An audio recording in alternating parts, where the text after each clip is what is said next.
5, 4, 3, 2, 1. What's going on? It's your boy, Mr. Skrilltown himself. So I got about 15 minutes to spit a little game, and that's what I'm gonna do. You know, this is one of those segments that I think a lot of artists, a lot of people in the business that are up and coming, that are new, they really need to focus on. You know, make sure you're focusing on the right thing. That can mean a lot of things. But what I'm specifically meaning by that is you get a lot of people out here that are starting their career the wrong way. Absolutely the wrong way. And I'm not going to say that I'm some guru or anything like that, but I do know how this business works. And it's only by experience, trial and error, and also some of the accomplishments that I've had around me and that I've made myself. So when I say make sure you're focusing on the right thing, a lot of people, artists in particular, they focus on the song. They focus on making the dopest song possible. And granted, this ain't the '90s, 2000s, the '80s, where it was all about the song, all about getting discovered. Who we got on here? Shout out if you're on here, hit me up, let me know something, say what's up. Thanks for tuning in. Back in the '90s, early 2000s, late '80s, yeah, you get discovered by how talented you were, being in the right places at the right time, making a dope song, having creativity, a whole bunch of stuff. And it just ain't that way no more. You know what I'm saying? It's just not. Unfortunately, it's not, because it's a whole bunch of talent out here. I mean, it's like I tell people all the time, if I had a nickel for every talented person I came across, I'd be a multi-millionaire. But yeah, you get talent every day of the week, all day. You get people with these creative ideas and songs, all the time. But at the end of the day, it really ain't about that no more. And it's been like that for a while. Who's hit me up? Got your mama hit me up on. My mama hit me up. I'm doing this live anyway.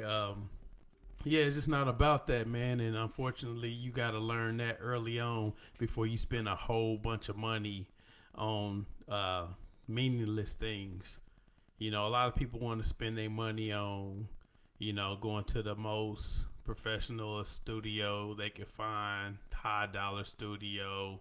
And if that's your thing, one thing I can say about this segment, and I ain't gonna be too long, is that if you don't listen, it's not on me. It's not my career. It's yours. All I'm doing is giving you advice. But I'll tell you this: when you go out here, and as you can see, I do a lot of stuff out of my studio, my own home.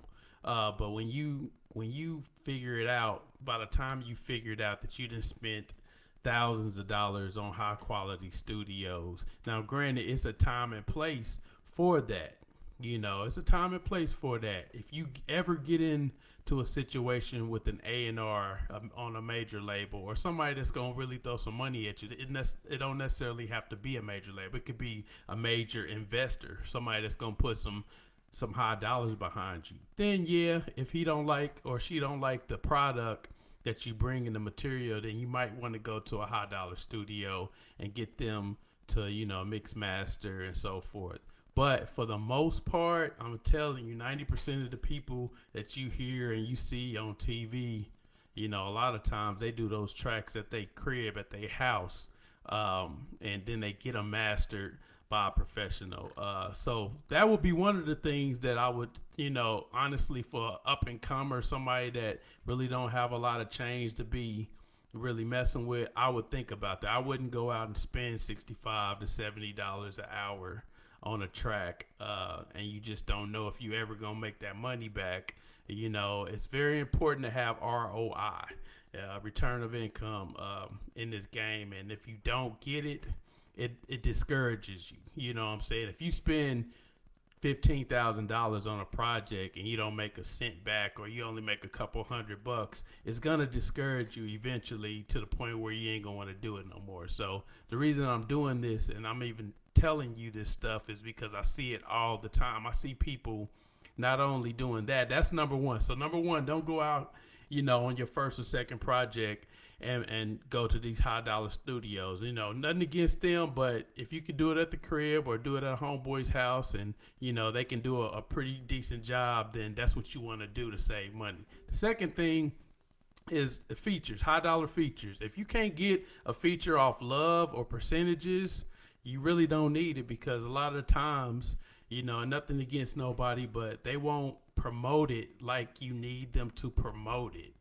So, for example, if I do a feature for one of my artists, and we go out here and we negotiate a deal, number one, make sure that you get the paperwork to explain in there that they have to promote the song on their social media platforms. Otherwise, you just threw whatever amount of money that you paid them out the window. I went got Pro Tools certified. That's what's up, Charles. What's up, Dominique, man? Dropping gems always.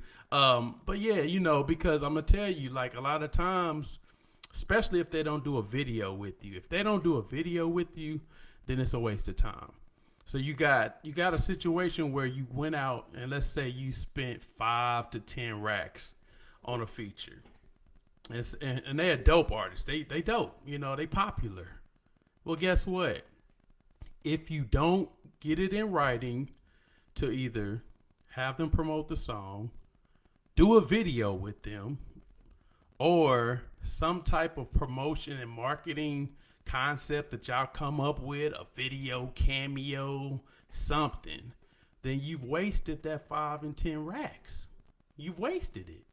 Because I'm telling you, if you do a song, and especially if it don't have radio play, then that song is basically shelved. You got to promote the heck out of that song, and it still might not go nowhere. And guess what? You might have the same artist that's actually out performing on tour. They won't even do the song for you. They won't even do parts of the song, during they tour, during their performance. So it ain't like, they can say they hook, whatever they said on your song during their performance on one of their shows, and they can be like, go and check that song out. That's my boy, so and so, blah blah blah. They ain't even doing that. So they done made 5 or 10 racks off you, and they ain't promoting that song at all. And you out here going ham. I mean, you spending all kind of money. So that would be number 2, like high dollar features. Third is going out spending a whole bunch of money on videos and then not having enough money to promote the video. I see that all the time. Going out here getting Benzes and renting all kind of stuff, that y'all ain't got no business renting, and then y'all put like $200 into the promotion of the video, and the video get like 500 views, and you upset, you disappointed, you like, oh man, you butthurt. Really? Yeah, what's going on, Noel? What's going on, Trumbo? What's popping? Thanks for the info, brother. Yeah, but yeah, you go out and this is with anything.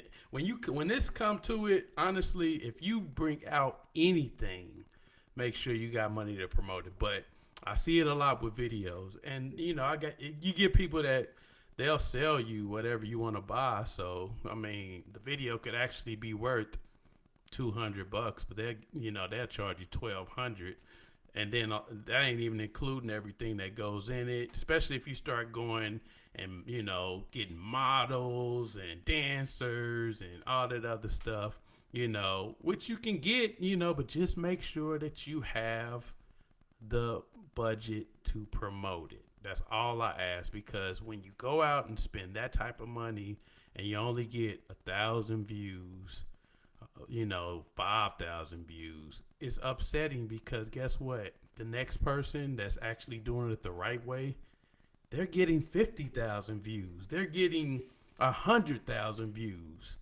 You know, 2 million views. Just depends. How, and then also, and just don't quote me on this, but just hear me out. What's going on, Justin? Man, how you doing?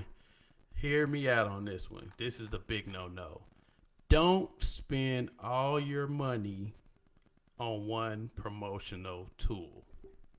What I mean by that is you got so many different options when it comes to promoting anything.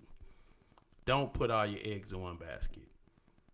If you do playlists, you do, radio, you do word of mouth, performances, whatever. All that's part of promoting.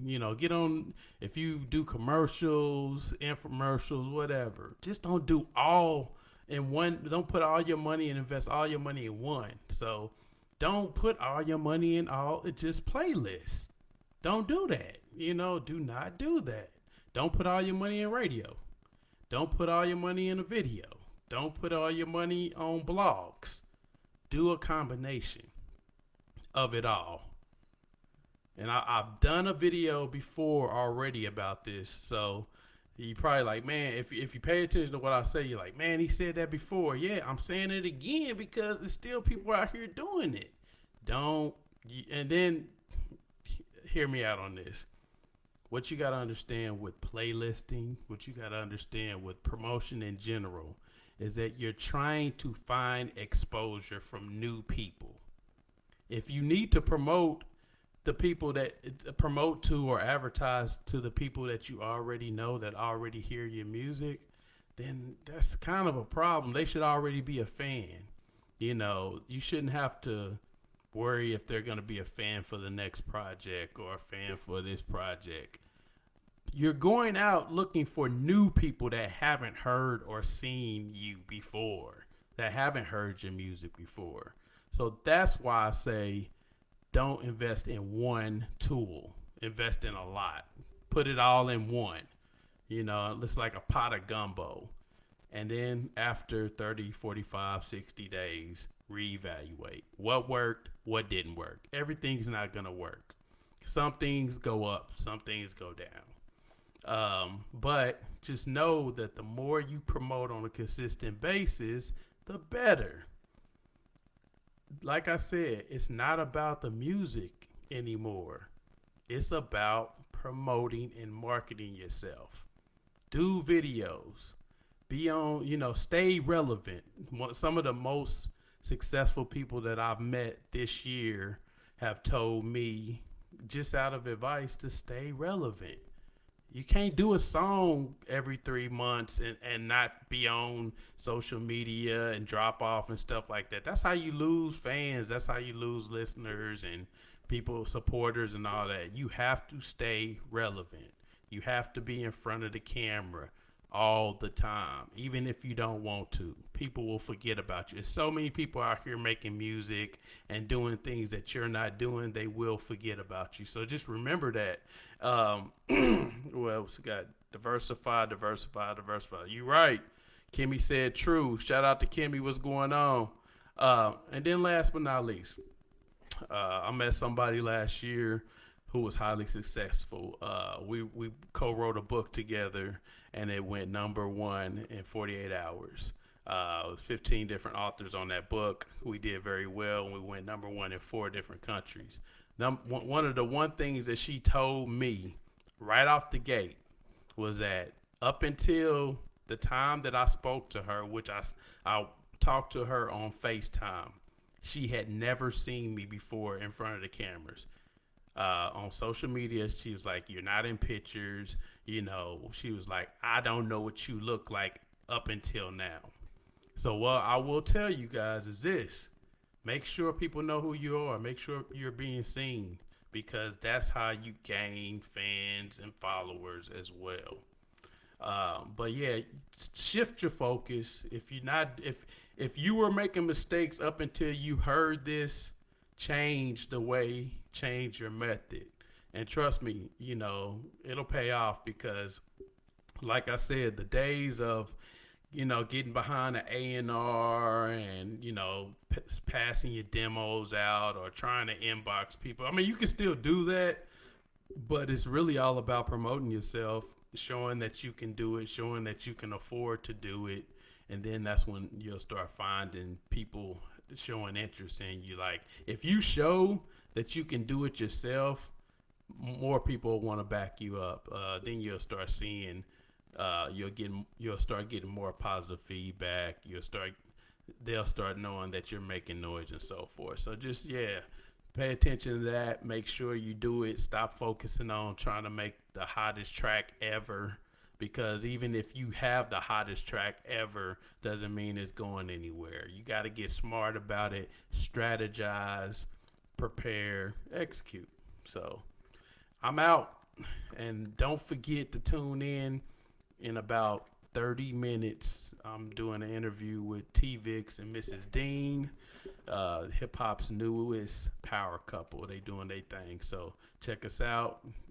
We'll be on YouTube, Facebook Live, and Twitch on Welcome to Skrill Town Talk. Until next time, I'm out. One love.